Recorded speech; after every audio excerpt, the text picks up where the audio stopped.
Hi guys, welcome back to Conversations Through Confession. I'm really proud of myself for being here. I really didn't think I was gonna make it past week one. I thought once I got week one out of my system, I was gonna be fine. By the time we got to week 3, I was like, okay, this might be something I have to continue. Now I'm just stuck. Now I have to get it done, whether I want to or not. It has to get done, and I'm actually having a lot of fun doing these.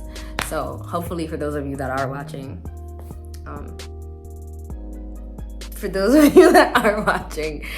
you're getting something out of this as well. Throughout my years of being available to dating,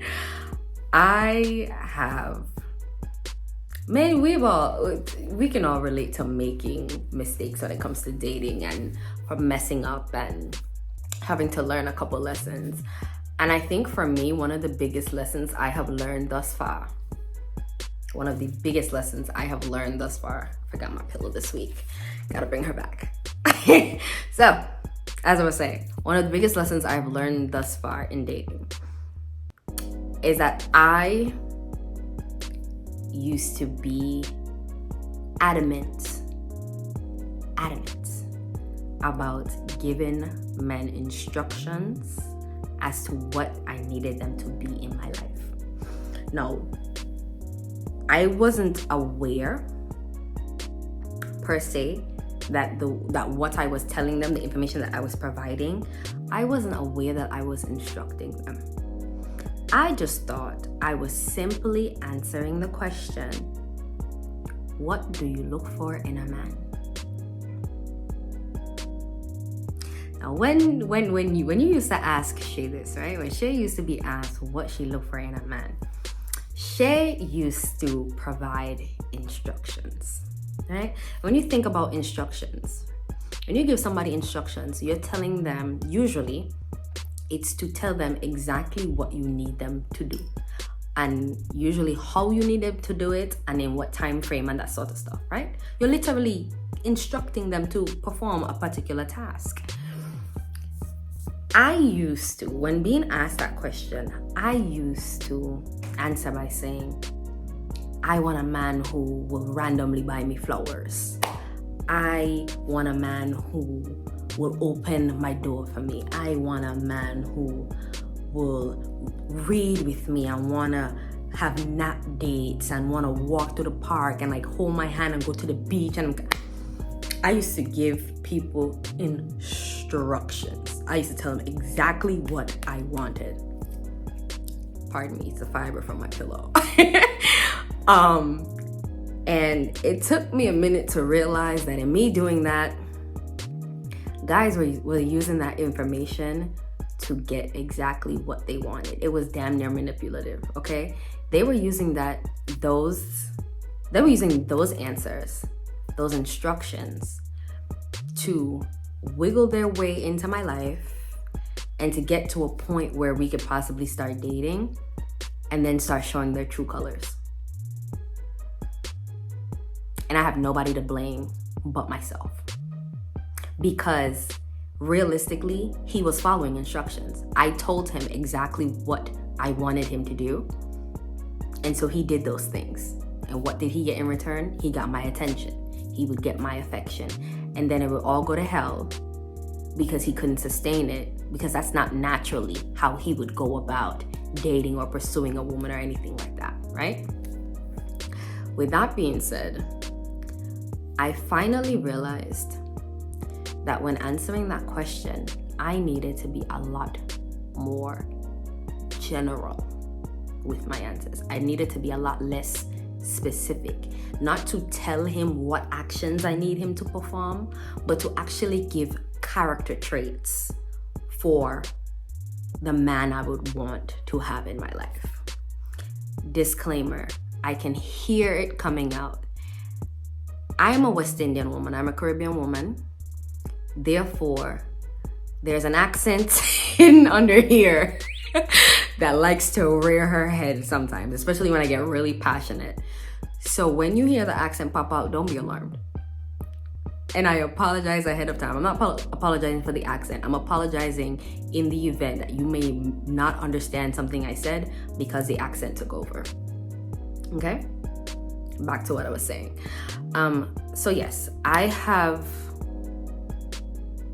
now started to answer that question in more general terms as it relates to the character traits that I would like my husband, or let me not even take it that far yet, my next man to have. Hopefully that next man is my husband, but things, you never know how life is gonna work out. I'm praying on it. Hopefully it manifests in such a way that's how it works out. But in the event, I now answer that question along the lines of I want my man, my next man, to be honorable. I want him to be God-fearing. And I don't mean I want a man who just says he believes in God and he goes to church every Sunday. No. I want a man who is fully accountable to God. Okay? That is very important to me.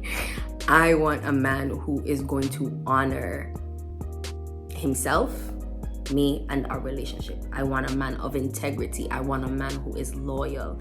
I want a man who is respectful and respectable. I want a man who is fine. He don't gotta be fine to nobody else. Okay? If he fine to me, baby, that's it. That is it. Okay? I want a man who is intelligent, a man who is adaptive, a man who is willing to learn and will take the time to understand our differences and not make those differences be the reason why we cannot coexist and we cannot get along, unless those differences are going to be too detrimental to the success of our relationship. Those are the type of answers I now give. And you might say, okay, Shay, well, those answers are probably kind of empty, they're kind of shallow. Not really. Not really.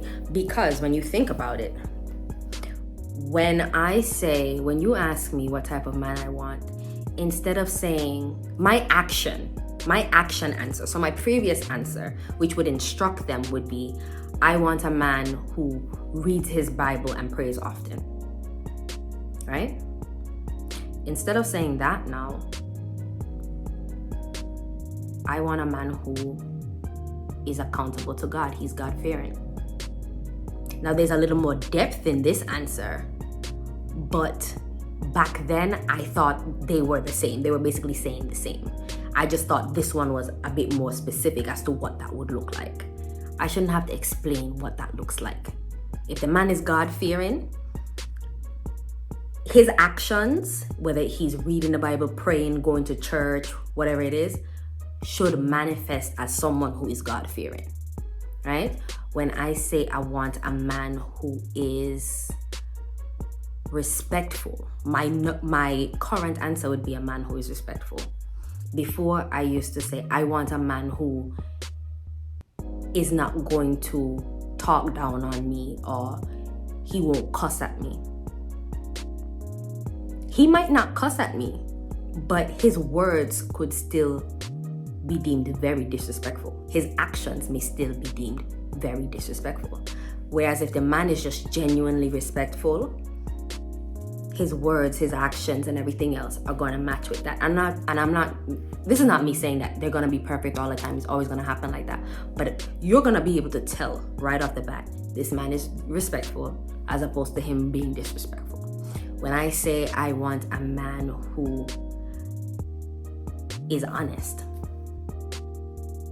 I want a man, my no answer, I want a man who is honest. Before, I used to say I want a man who would be able to tell me if he's cheating on me, if he find another woman beautiful. Okay. He can tell me that.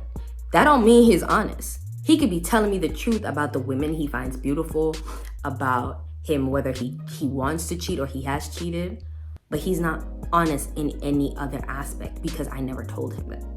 So, and there are some guys that are smart enough to, play the game or whatever.